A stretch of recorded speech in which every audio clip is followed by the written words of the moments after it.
Boa noite, turma 20. Tudo bem? Bom, hoje a gente vai estar falando sobre a epidemiologia da saúde coletiva. Na última aula, a gente estava falando sobre a questão de Política Nacional de Atenção Básica, né?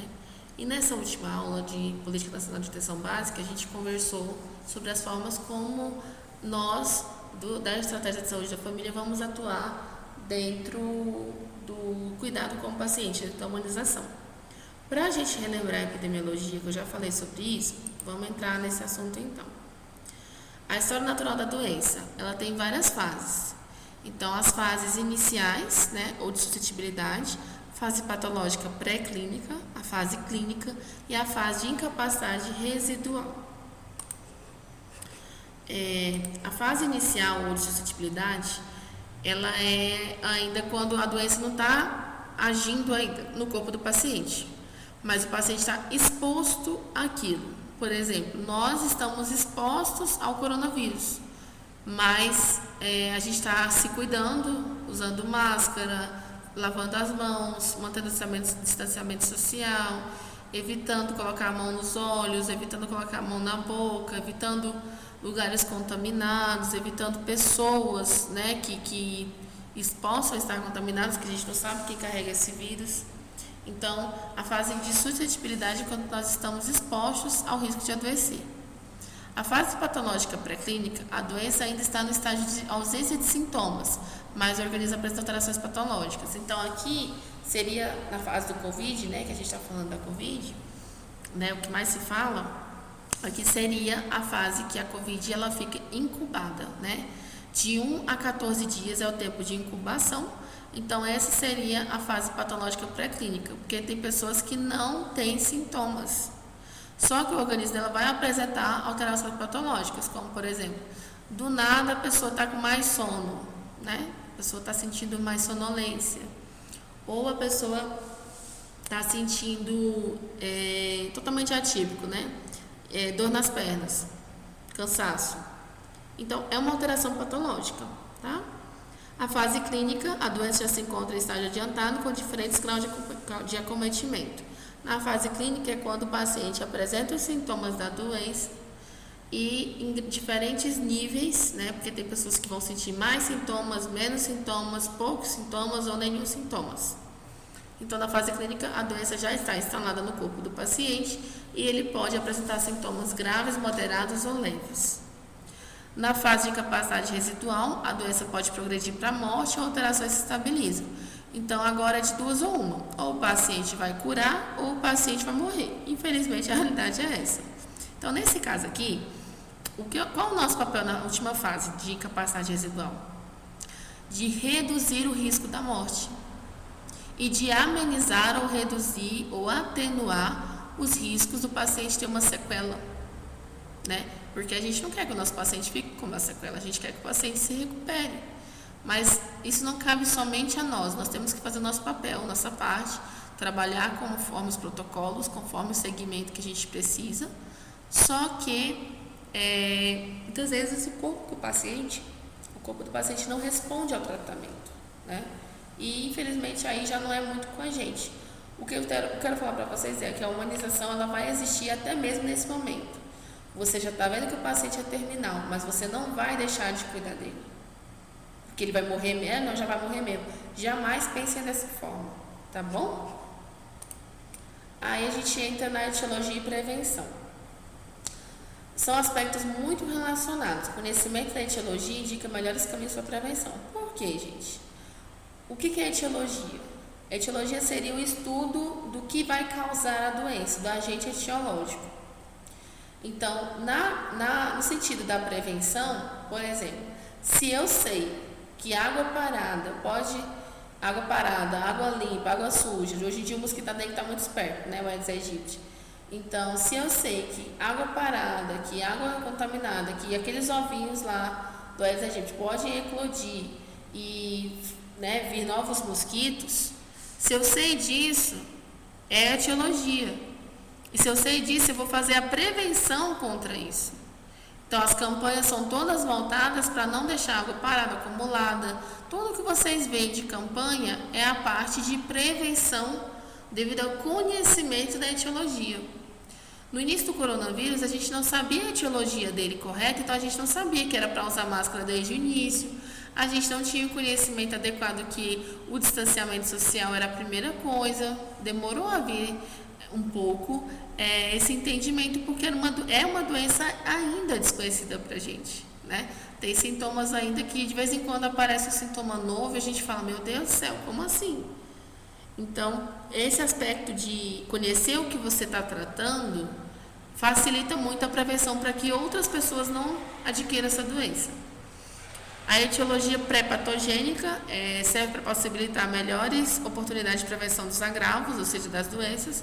E é importante o conhecimento da causa da doença, ou seja, o que a gente acabou de falar, o que causa a doença.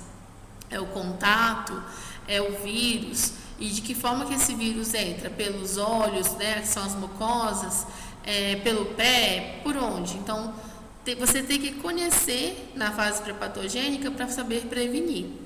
Na fase patológica de etiologia, o conhecimento permite adotar critérios para a gente fazer um diagnóstico completo e tratamento. Professora, mas não é só médico que faz diagnóstico? Não.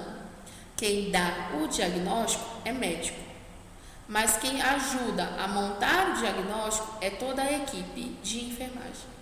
Eu não coloco equipe multiprofissional porque quem fica 24 horas com o paciente é a enfermagem.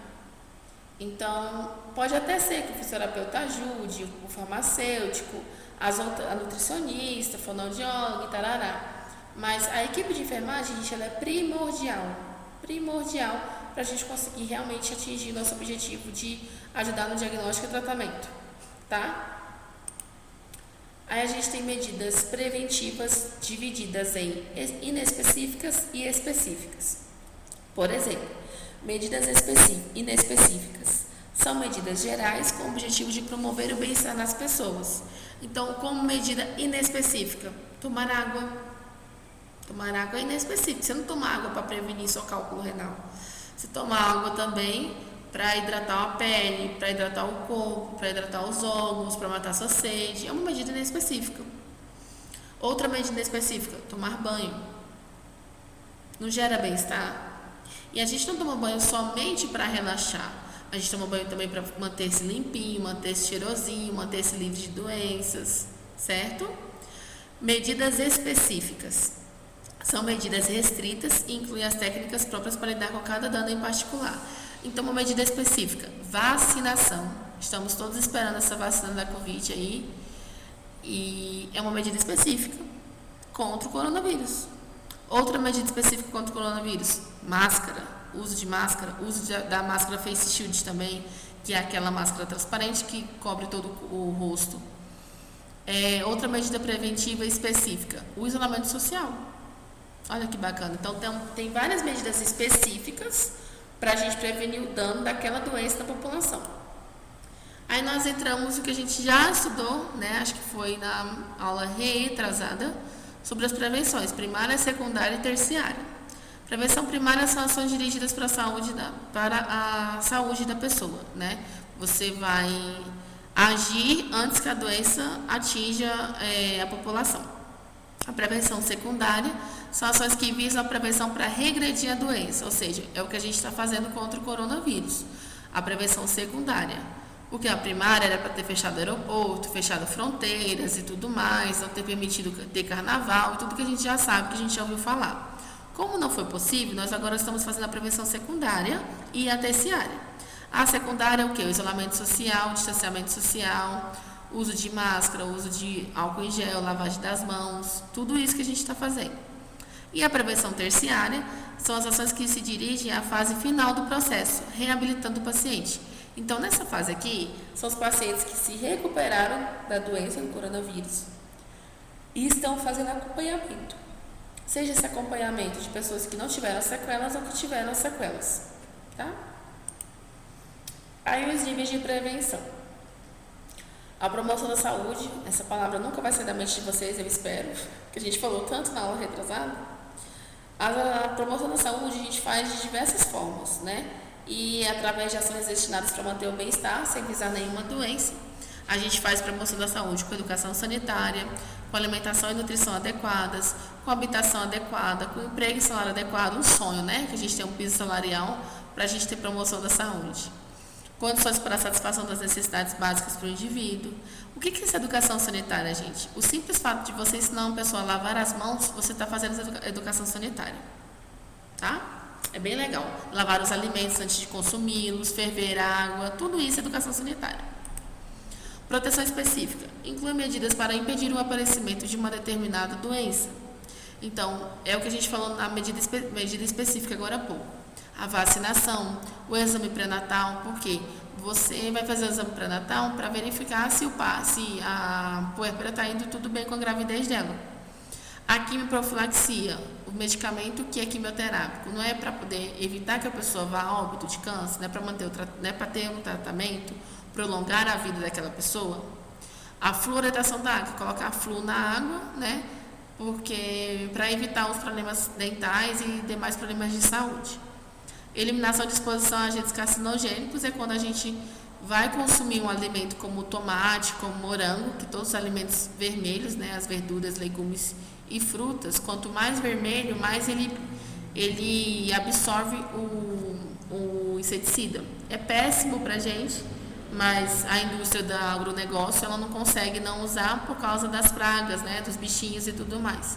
Então o que a gente tem que fazer? Lavar bem o alimento, deixar ele de molho com que boa, né, que o pessoal coloca, ou aquele outro material lá que eu esqueci o nome do componente lá que se compra também hoje no supermercado.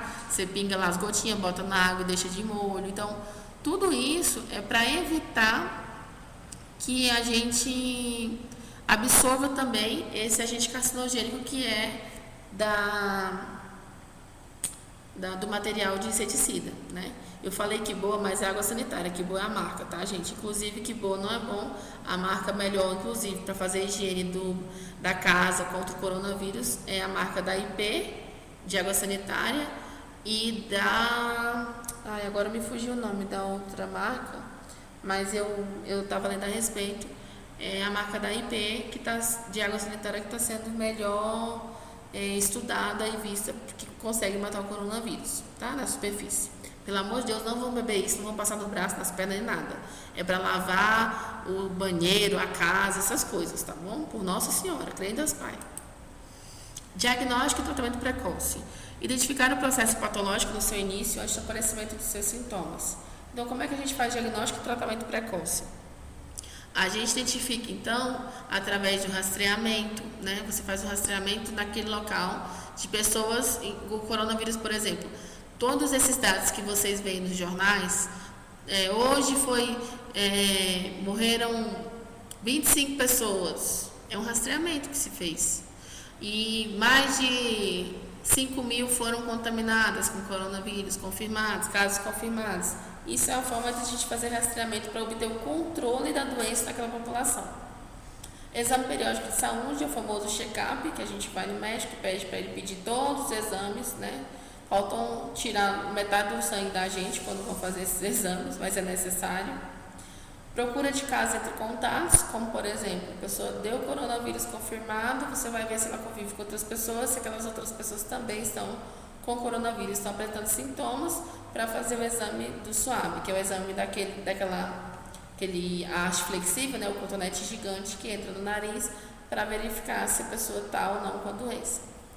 O autoexame, a gente pode entrar no autoexame das mamas, né, que a gente faz esse exame, esse autoexame a mulher tem que fazer mensalmente para verificar qualquer tipo de alteração nas mamas. Intervenções médicas e cirúrgicas precoces. Eu não sei confirmar para vocês se essa informação é 100% fidedigna, se é 100% correta, mas eu li em algum lugar a respeito, e alguém comentou comigo também, que a Angelina Jolie, na família dela, né, tinha muitos casos de câncer de mama e câncer de colo de útero. E devido a isso, ela tinha medo de ter a doença, então ela retirou os seios e colocou silicone. E fez esterectomia total também. Não sei se isso é verdade, mas se for verdade, ela agiu de forma correta, a meu ver. Porque se ela não tem mais desejo de ter filhos da forma natural, né? Se ela adota muitas crianças, se ela acha que tá tudo bem, né? Dela adotar e não quer ter mais filhos, tudo bem dela tirar o útero. O negócio é a reposição hormonal que ela tem que fazer, né? Mas por quê? Porque o câncer de mama, câncer de colo de útero, gente, eles matam muitas mulheres. A gente agora entrou hoje é 1º de outubro, entramos no Outubro Rosa e é um mês de prevenção dedicado mesmo, com ênfase a que a mulher se cuide, que a mulher possa ter o olhar voltado para ela.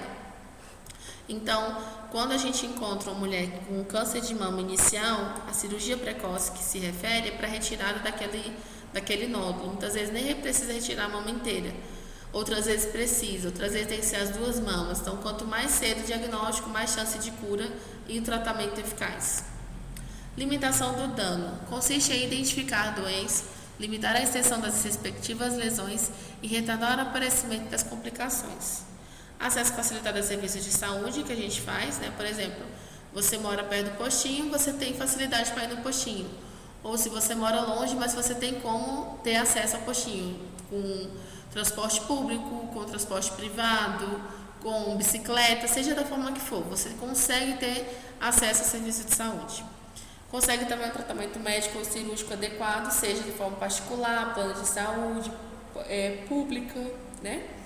Hospitalização em função das necessidades. Você também consegue vaga no hospital para a sua necessidade naquele momento, né? Para os seus sintomas, para aquela doença que você está apresentando. Então, a gente limita o dano, ou seja, retarda a doença, você regride a doença, você diminui as chances daquela doença matar o paciente, quando você também oferece esses serviços.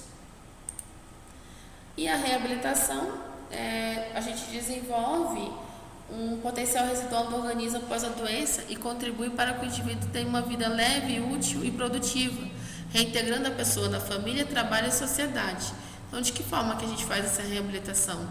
Através da terapia ocupacional, né, que hoje em dia é um curso, é uma faculdade, existe a faculdade de terapia ocupacional, que é parecida com ela envolve tanto a parte psicológica quanto a parte da fisioterapia também, um pouco da parte motora, né? A gente vai treinar a pessoa que adquiriu alguma deficiência devido àquela doença que ela teve. Treinar para quê? Para ela se reabilitar e voltar a ter prazer na vida, tanto psicologicamente quanto fisicamente. Oferecer melhores condições de trabalho para o deficiente, porque, gente, os deficientes, principalmente os deficientes físicos, eles têm muita dificuldade de acesso, né? Direto a gente vê no jornal, acesso das rampas, das calçadas, falta de acesso adequado de elevadores e tudo mais. Educar o público para a situação deficiente, porque é muito feio quando a gente vê uma pessoa falando assim, o bichinho, tadinho, olha, aleijado, ó, tadinho, bichinho. Esse sentimento de pena, gente, ele não é legal. Então a gente não tem que ter pena, porque a pessoa está ali, bem, o sentimento que você tem que ter é o sentimento de querer ajudar se a pessoa precisar. Por quê? Para o deficiente físico, deficiente mental, a pessoa que sabe que você está sentindo pena dela, é horrível, né? E também oferecer próteses e órteses para as pessoas que precisem, né? Principalmente fisicamente falando, as pessoas que têm problemas tanto no membro inferior quanto superior, tá bom? E a gente entra nas medidas universais, medidas seletivas e medidas individualizadas. Essas medidas são o quê? São medidas para a gente prevenir e cuidar da saúde da população. Então, medidas universais são recomendações para todas as pessoas, são aplicadas com ou sem assistência profissional. Então, só o fato de você falar, mãe, toma água, mãe, come brócolis, ou então você falar para o seu filho, filho, vamos comer hoje brócolis, couve-flor, rúcula, agrião, alface, tomate, um peixinho grelhado, ou um peito de frango, ou enfim, são medidas que qualquer pessoa vai recomendar em prol da saúde, né? Para poder a gente realmente ter qualidade na saúde da gente. Medidas seletivas, recomendadas somente para um subgrupo da população que estão em alto risco de adoecer, identificadas por sexo, idade, ocupação ou características marcantes. Então, na medida seletiva, existem pessoas que têm doenças raras, Então, essas pessoas têm medidas seletivas de alimentação, de medicação. Um exemplo dessa pessoa, gente, dessas medidas seletivas, vocês já assistiram aquele filme A Cinco Passos de Você? É um filme muito fofo. E ele entra na medida seletiva. Se vocês quiserem assistir, eu acho que tem no Amazon ou no YouTube. Não sei se tem no Netflix. Se vocês não assinam nada disso, tentem ver no YouTube, né? A Cinco Passos de Você. Ele entra nessas medidas seletivas, porque os personagens principais têm doenças raras e devido a isso eles não podem, né? Não vou falar spoiler, mas enfim. Tentem assistir, é bem bacana. E são medidas seletivas voltadas para grupos específicos de pessoas que têm doenças específicas. Medidas individualizadas, aplicadas ao indivíduo que está em alto risco para o desenvolvimento futuro da doença. A gente pode entrar aqui no individualizado para os idosos que moram em lares. Professora, mas não é individual? Sim, individual, mas a gente vai colocar individual em grupo. Por quê?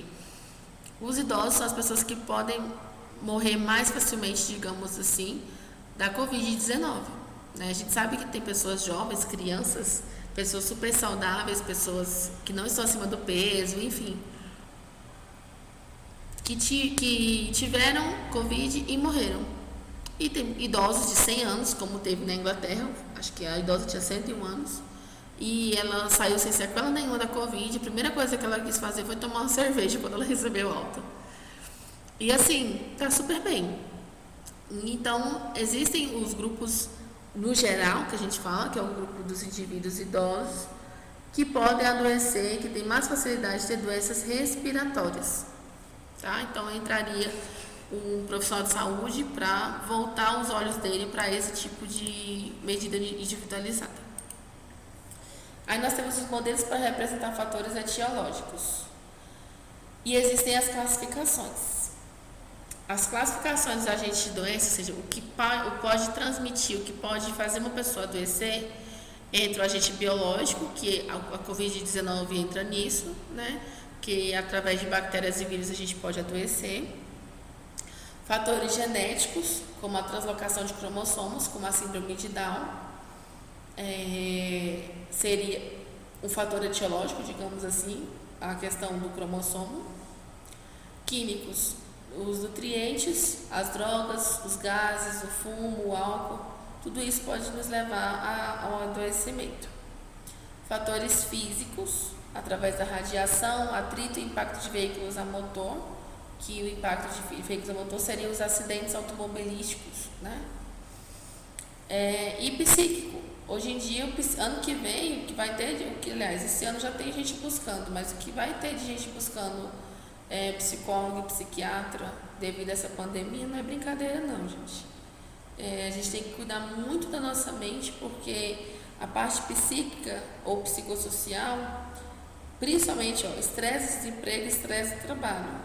Então assim, os profissionais de saúde estão super sobrecarregados, quem está trabalhando, quem está à frente dessa linha de frente contra o coronavírus, estão com vários problemas psicológicos devido a toda hora morrer alguém, ou o medo de pegar a doença, o medo de levar a doença para casa e contaminar a família, né? Então, tudo isso são agentes que podem transmitir ou fazer a pessoa adoecer.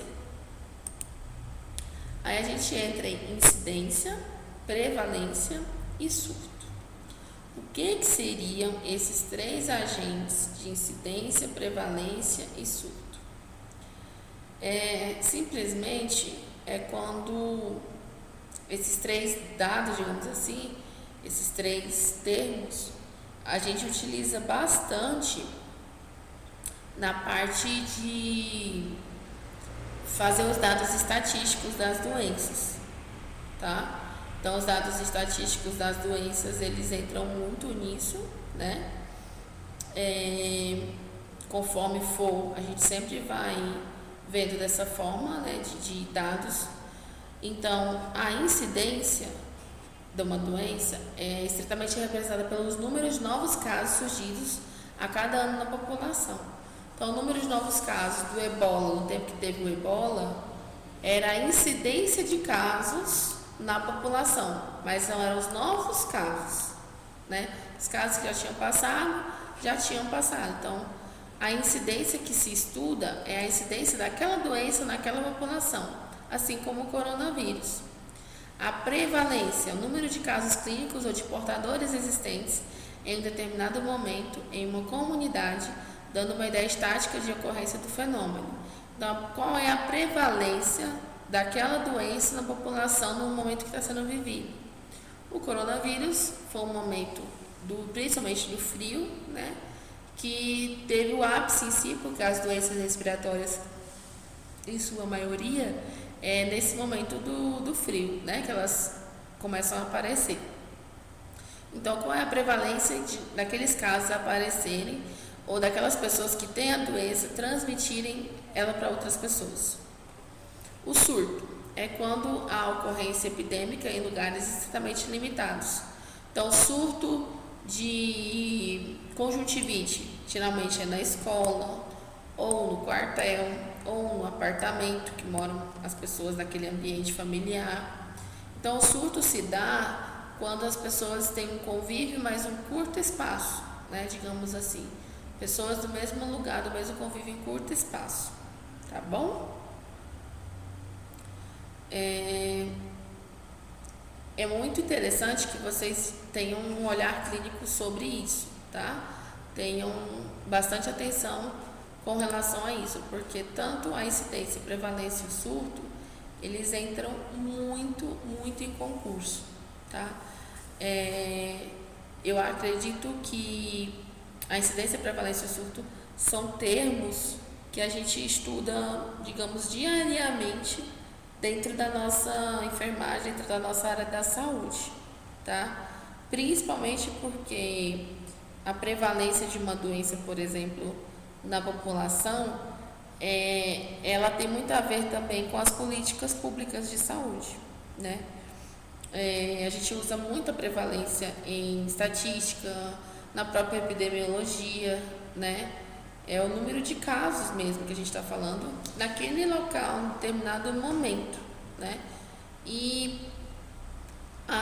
praticamente a diferença da incidência e da prevalência seria, por exemplo, na incidência existe o surgimento da doença e na prevalência já tem a doença, né? A doença já existe, mas aí vai se medir a proporção que a população adoeceu quando aquela doença surgiu.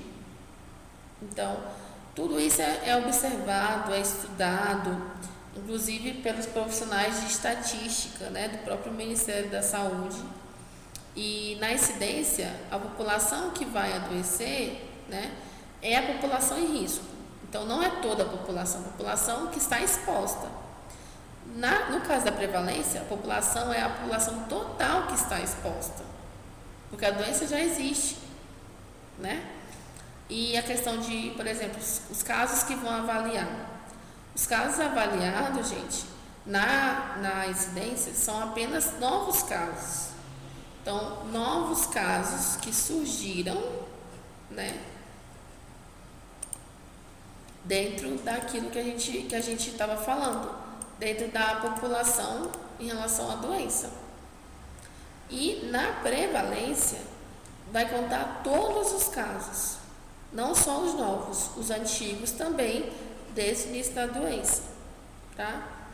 A questão de duração da doença, aqui na incidência não depende da duração da doença, né, para você fazer a contagem. Na prevalência depende da duração, porque uma longa duração vai acabar aumentando a prevalência da doença da população. Foi como o coronavírus, né? Falaram assim, a gente vai ficar 40 dias isolado. 40? A gente está desde 12 de março, pelo menos eu, 12 de março, tentando manter o isolamento social, tentando manter as medidas preventivas. E a gente não vai acabar quando voltar às aulas, a gente vai continuar, né? Porque a gente não quer novos casos. E a incidência a gente usa ela quando se estuda causa e efeito. E na prevalência a gente usa ela quando tem um custo muito alto para a população e para o governo em si, né? Essa é basicamente a diferença de uma e da outra também.